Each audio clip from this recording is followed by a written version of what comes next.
You ask Tiger to calculate. This deals with linear inequalities with one unknown.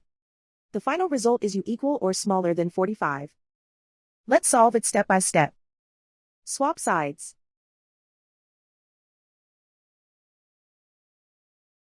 Group all constants on the right side of the inequality.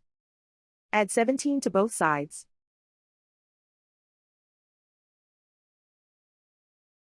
Group like terms.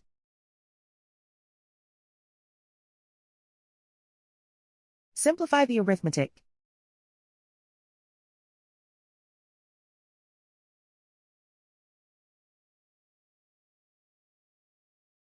Convert the u into a positive number. Multiply both sides by -1.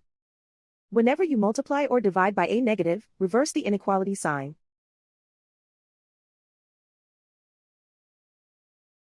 Remove the ones.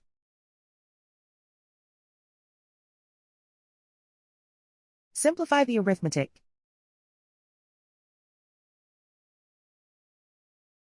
Plot the solution on a coordinate grid.